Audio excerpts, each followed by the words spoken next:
850. Hay una inquietud gigante respecto a una auditoría de fondos. La Contraloría piensa revisar el manejo y traspaso de 65 fondos privados al BIES. Este banco fue creado exclusivamente para invertir en instituciones particulares o públicas que le interesaba al gobierno de ese entonces. Y el Banco del IES fue el que concentró fondos que pertenecían a entidades como Petroecuador, como el Magisterio Ecuatoriano, pobre Magisterio Ecuatoriano, le dejaron en soletas. Han pagado, no obstante, en este gobierno del presidente Moreno, algo así como $600 millones de una cantidad ubicada en el doble, o sea, unos 1.200 millones que estaban debiendo a los propietarios de estos fondos. El Contralor Celi ha comentado que su institución ha recibido observaciones sobre 25 de aquellos fondos. Les hablo que son 65 los fondos privados que han ido a parar en el banco del IES. Fue creado para eso, para distraer nuestra atención y para procurar otro género de lucimientos que no vienen, que no es meritorio, que no han sido meritorios. Por ejemplo, Seguro Sucre, un monopolio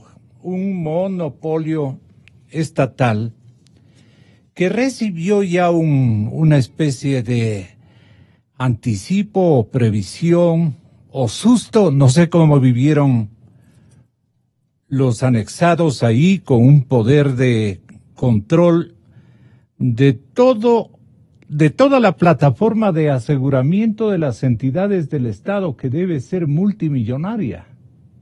Entonces, ahí 3 panas ejercitaban, el exfiscal inclusive, un hermano de él, ejercitaban, una maestría para, desde los monopolios, canalizar recursos ingentes, fantásticos, y que merecen una auditoría esas entidades que se han beneficiado de este apoyo que han recibido, francamente, de los monopolios estatales.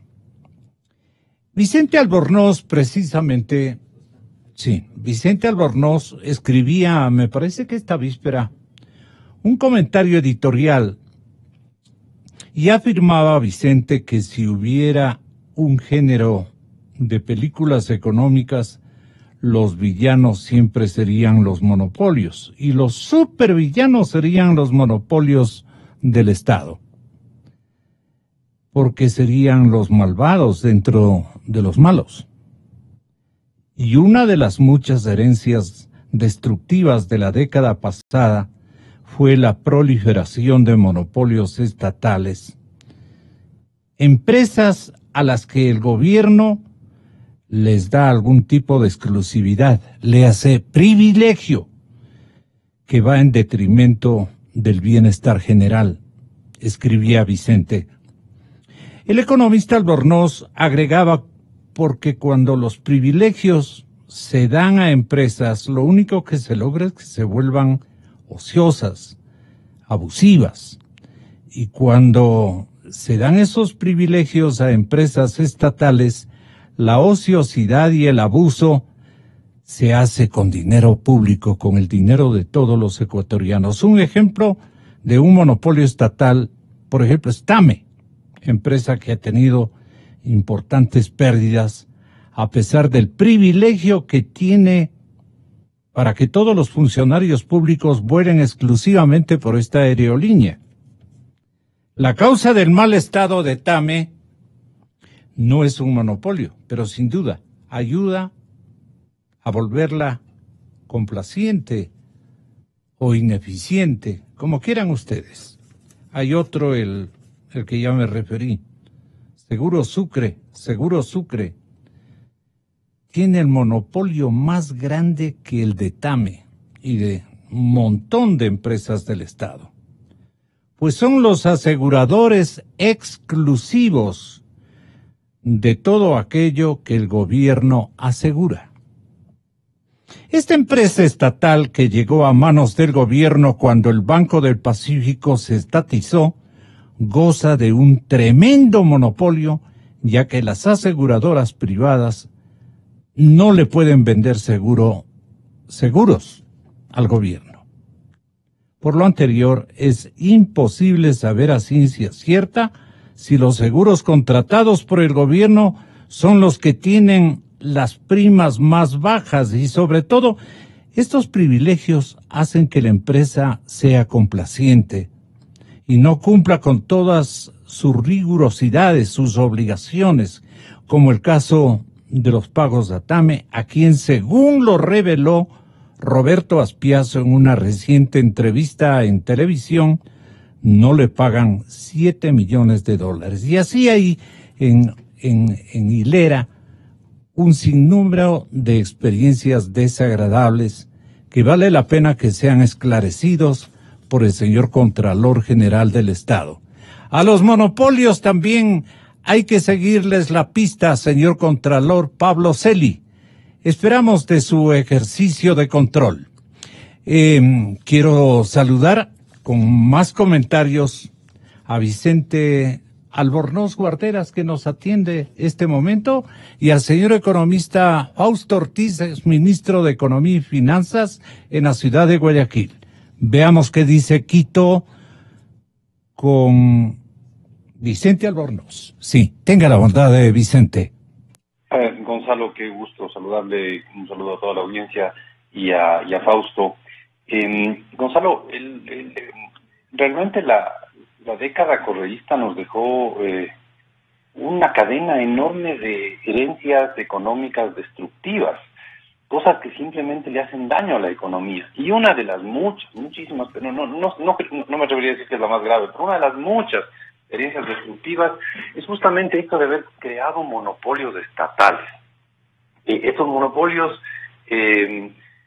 son empresas que el gobierno les da un privilegio, el privilegio de que sean los únicos que venden tal cosa, que pueden comprar tal cosa, etcétera, etcétera, y se vuelven destructivas en la economía. Yo daba el ejemplo de Tame. Tame es una empresa a la que, vea, esto va a ser muy subjetivo, yo le tengo cariño a Tame, pero Tame es una empresa que ha disfrutado de un monopolio estatal durante años. Y el monopolio es que ellos son los únicos que les venden pasajes a los funcionarios públicos, lo cual me parece injusto, porque no deja que las otras empresas compitan, y además, si usted lo ve, no necesariamente están pagando el pasaje más barato. Lo que deberían hacer es simplemente comprar el pasaje más barato y punto. No el de Tame ni de la aerolínea 2 o 3 o 4, sino el más barato. Y algo parecido pasa con Seguro Sucre. Seguro Sucre es una empresa estatal que de rebote llegó a manos del Estado porque era parcialmente el Banco del Pacífico. Cuando quebró el Pacífico pasó allá a Seguro Sucre y son los únicos que pueden asegurar las cosas del gobierno. Pero Seguro Sucre invierte casi toda la plata en el Banco del Pacífico y le pone de campeón a Vieira, el señor gerente o presidente de esa institución bancaria. Campeón, dice, en haber rescatado el privilegio de depósitos, pero es de la plata del Estado propiamente, del mismo Estado. Entonces, ese es otro monopolio de entidad a entidad, de seguros a banca, de banca a seguros. Entonces tienen toda la sartén por el mango. Ojalá pueda ofrecernos una opinión tras escucharle o terminar de escucharle al señor economista Albornoz. Ojalá nos pueda dar también un punto de vista que estamos aguardando de parte de el exministro de Economía y Finanzas, Fausto Ortiz, en la ciudad de Guayaquil. Adelante entonces, tomamos de nuevo el tema. ¿Vicente? Sí, le decía, a ver, es el único que le vende seguros al Estado. Entonces, ¿cómo me puede asegurar que es el que le vende al precio más barato? No, es muy sencillo. Si usted quiere asegurar su auto, Gonzalo, usted va y busca 2, 3 aseguradoras y coge el que le ofrece el mejor precio, pues. O que le da algún servicio de mejor calidad, cualquier cosa. Seguro. Pero usted hace que compitan entre los que le están ofreciendo cosas. Los seguros Sucre no pasa eso. Ellos simplemente le dan el seguro al Estado. Y le dan seguros a las petroleras del Estado, etcétera, etcétera. Y, entre otros, fíjese, es lo que yo comentaba en mi artículo del periódico de ayer, que le aseguraron las aeronaves a TAME. Pero resulta que TAME tuvo esta desgracia en Cuenca, donde hubo algún golpeado, pero no hubo ninguna desgracia grave, que un avión se quedó ahí dañado, y debían haberle pagado 27 millones por el seguro de ese avión, pero solo le pagaron 20. ¿Por qué? Inexplicable, pero la aerolínea ecuatoriana que está tan golpeada recibe menos plata de lo que debería porque Seguro Sucre no le paga todo. Y esto no es invento mío, hay documentos circulando sobre el tema, ¿no? Y algo parecido pasó con los temas eléctricos después del terremoto en Manabí. No les quieren pagar por nada de las instalaciones eléctricas del CENEL, que es el nuevo, y el Cinecel sería, ¿no es cierto?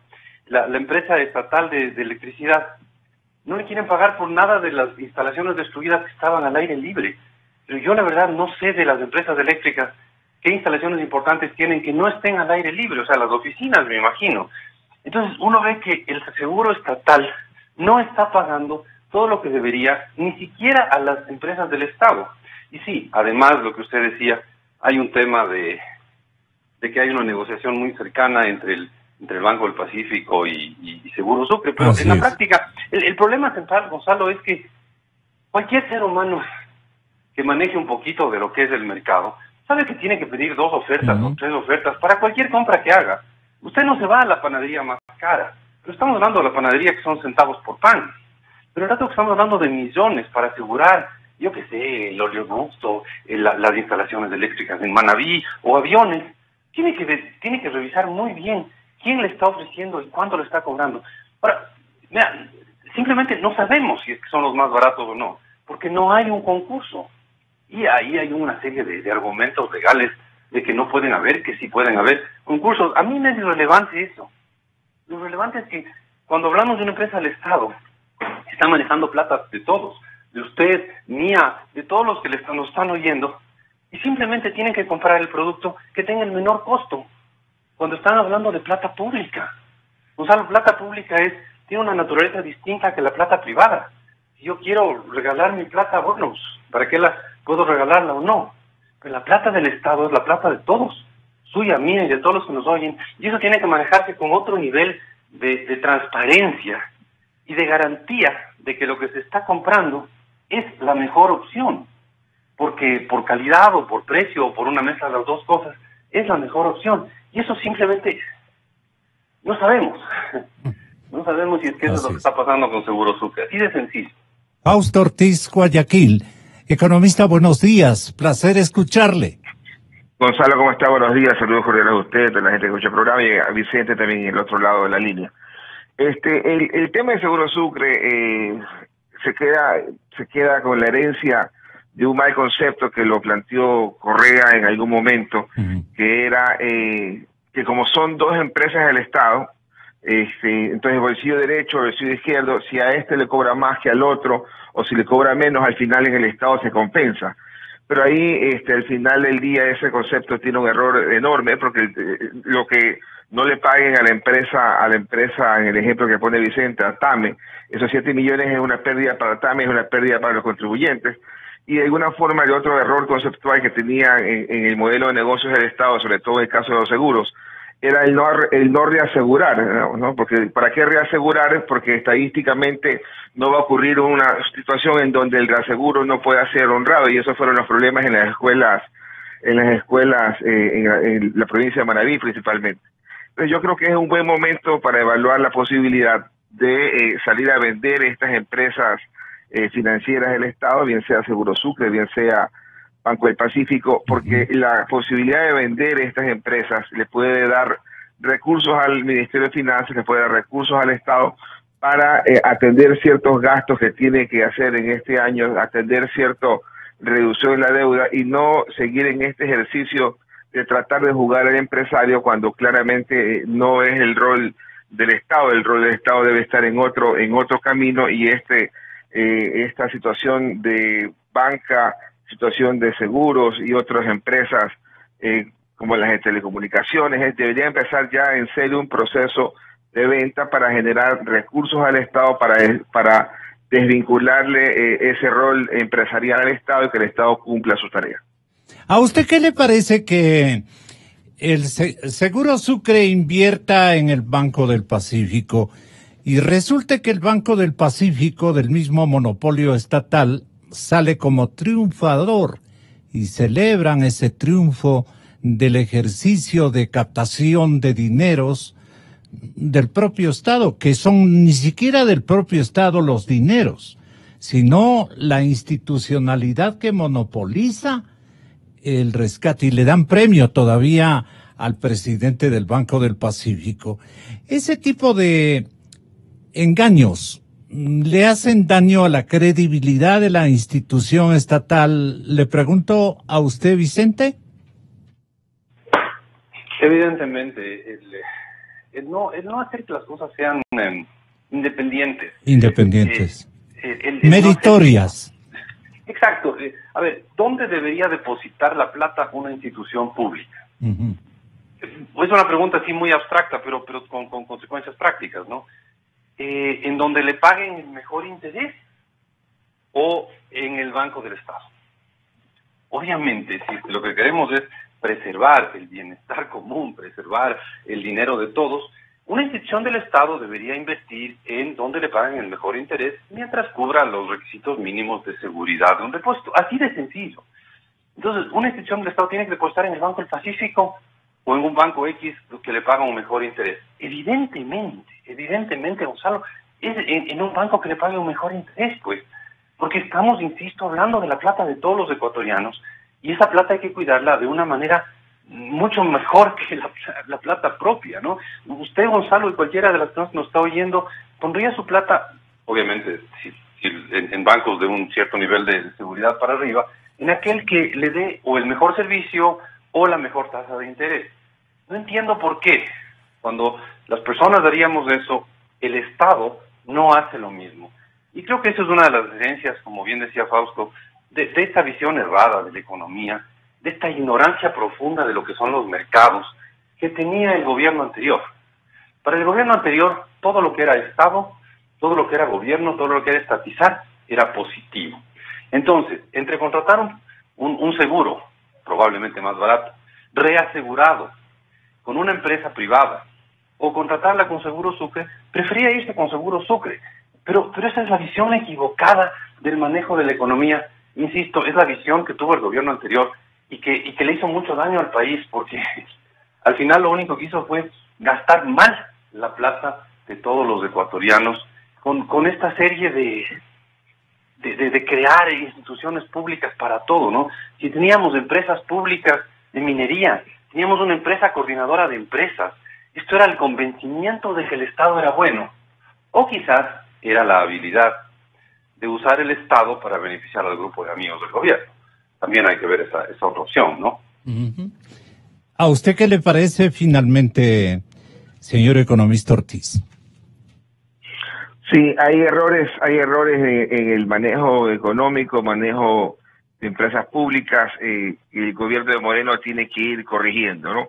Hay algunas empresas que ya, entiendo, han cerrado, la empresa de fármacos, la empresa de... Algunas otras han estado cerrando, el gobierno tendrá que ir evaluando qué empresas deben ponerse ya en venta en la lista de empresas que deben generarle algo de recursos al Estado, cuáles empresas debería algo corregirlas para poder ir a arrancar ese proceso de venta y vender aquellas que puedan generar algún tipo de flujo, vender aquellas que le generen más pérdidas, pero es momento de deshacerse de este rol de empresario en el sector público que no le fue bien en muchos aspectos, y ya es bastante complejo manejar el Estado, manejar el área de educación, manejar el área de salud, manejar el área de seguridad social, como para que el Estado pueda meter sus manos también en el sector empresarial, que más allá de las ventajas políticas que el gobierno hubiera intentado obtener, en realidad debería deshacerse de estos bienes, deshacerse de esto de acá en la generación de recursos para tratar de disminuir la abultada carga de deuda que tiene el Estado a estos momentos. ¿Qué hay que reclamarle al gobierno respecto a una flexibilidad que pondera el diario El Comercio debe establecerse en el tema petrolero? Las firmas privadas que están operando en el Ecuador son como las mismas, y el mapa de petroleras es tan amplio y las oportunidades que ofrece el país para ejercitar inversiones hidrocarburíferas en exploración, explotación, incluso en minería, son inmensas. ¿Qué opinión les merece esta crónica denuncia que en la página 6, negocios del diario El Comercio, están ofreciéndonos para una mejor orientación del público que debe respaldar mayor flexibilidad en los contratos petroleros? ¿No les parece a ustedes, Vicente? Yo creo que una mayor flexibilidad en los contratos petroleros le puede ayudar al gobierno a obtener más recursos. ¿En qué sentido podría ayudarle? Perdone, en la búsqueda de recursos para la misma área, la plataforma del Estado podría optimizarse mejor con mayores y voluminosas concurrencia de capitales de inversión a esa área. Me parece que sí, pues es del todo lógico pensar así. A ver, lo que pasa es que cuando yo hablo de una mayor flexibilidad en los contratos petroleros, estoy hablando de los contratos con las empresas que administran campos petroleros. Y claro, hay campos petroleros de todo tipo. Hay unos que están cerca, hay otros que están lejos.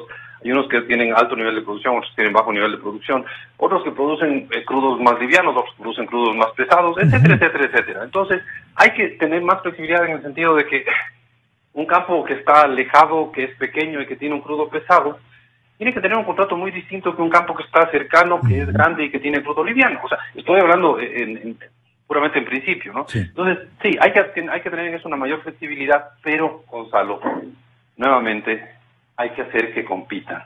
Y en este caso los que tienen que competir son el sector privado. Es decir, ok, señores, tenemos este campo con estas características, ¿qué nos ofrecen? Del campo, ¿qué nos ofrecen? Y que el mejor postor se lo lleve. Fantástico, excelente, ¿ya? Pero, y eso hay que hacerlo en todo lo que hace el gobierno, hay que hacer que la gente compita, no solo en la contratación de seguros, no solo en la venta de pasajes, incluso en la de pasajes aéreos, ¿no? Incluso si algún día se llega a vender esta empresa, ya sea la empresa de aérea o la empresa de seguros, hay que hacer una venta muy competitiva, ¿no? Que esta empresa va a tener los mismos derechos que una empresa privada, la empresa la línea aérea o la empresa de seguros. Esta empresa tiene estos balances así, tiene estos ingresos, tiene estos gastos, y yo la privatizo, la vendo, porque no es el gobierno el llamado a tener a empresas aseguradoras. El gobierno es el llamado a asegurar sus bienes, no a tener empresas aseguradoras. Yo la vendo y la vendo al que mejor me pague por una empresa más del área de seguros o por una empresa más del área de aerolíneas. Y lo mismo hago con un campo petrolero. Aquí tengo un campo, aquí están todas las características del crudo, del tipo de crudo, de la cantidad de crudo, de la distancia hacia el oleoducto, etcétera, etcétera, y le vendo al que más me pague. Me parece ahí, Gonzalo, que es trágico que estemos hablando de esto. Trágico porque esto es algo demasiado obvio, ¿no? Es demasiado obvio lógico, sí. Demasiado obvio que tengamos que aclarar algo así, pero lo que pasa es que del gobierno anterior le damos un montón de cosas ilógicas, muy ilógicas, de manejo económico. Entonces, ¿a quién debemos comprarle seguros? Al que nos los dé más baratos, pues. No hay mucha vuelta que darle a eso. ¿A quién hay que comprarle pasajes? Al que nos los venda más barato. ¿Dónde hay que depositar la plata? En el banco que nos dé los mejores servicios. Pero es que eso es una verdad digna de explicarle a alguien que no tiene idea de economía cómo era el anterior presidente de la República. Uh-huh. Exministro, tenga la gentileza. Yo me estoy refiriendo a este tema de los contratos petroleros porque la flexibilidad que vamos a tener y la evolución del precio de nuestro petróleo de características WTI, va a haber un repunte muy, muy interesante en los próximos meses. Y entonces tenemos que estar a tono con esa evolución del precio del W. Tenemos que estar nosotros con una predisposición para hacer buenos negocios con otro tipo de empresas, las que nos ofrezcan mejores precios al tenor del clima de cotizaciones internacionales del hidrocarburo. Esto igualmente es de lógica total y absoluta. Tenga la bondad, exministro. Sí, el tema del petróleo hay dos cosas, ¿no? El proceso de producción y la comercialización. Yo creo que hay que avanzar en las dos direcciones en paralelo. En la producción, ojalá invitando a nuevas empresas con adecuada experiencia que puedan entrar en mejores condiciones a tomar los campos que están disponibles para explorar y luego producir. Y en el campo de la comercialización creo que es importante y evitar que repitamos los mismos errores del pasado de comprometer la venta futura con contratos como los que tiene China, que son discutibles, ¿no? Con algún tipo de mejoras o cantidades de mejoras enormes que se pueden realizar. Hay la preventa petrolera, creo que hay apenas 500 o 600 millones de dólares en preventa petrolera. Ojalá que eso ya se vaya agotando, vaya liberándose el petróleo para poderlo comercializar de forma directa, que ha tenido muy buenos resultados. Las últimas subastas de petróleo ya liberado, el financiamiento con China, que son más de 7.000 millones de dólares, una buena parte de ese financiamiento también tiene vinculado contratos de comercialización de petróleo. Ojalá también esos contratos donde se puedan precancelar, se precancelen sin castigo, donde se vayan agotando, se vayan dejando a un lado esos contratos y no repitiendo ese tipo de financiamiento que lo tomó el gobierno anterior como consecuencia de no tener muchas alternativas de financiamiento, situación que es medio similar hoy día, pero esperemos que el hecho de que no haya alternativa de financiamiento no pongamos ojos en esta ruta con China que nos ha causado bastantes problemas. Y ojalá en el proceso de exploración y producción de petróleo pudiéramos encontrar la posibilidad de incrementar la producción, y lo más importante también en este campo es ver cómo racionalizamos el subsidio de los combustibles, ¿no? Porque es importante exportar, pero también es importante que nos quede y aprovechemos la ganancia del precio internacional que está un poco más alto y no perdamos una cantidad enorme que es como el 30% de la balanza comercial petrolera que la perdemos en subsidios de combustibles. Elementos de convicción, de reflexión más que todo, nos ofrecían Vicente Albornoz y Fausto Ortiz, distinguidos economistas ecuatorianos. Gonzalo Rosero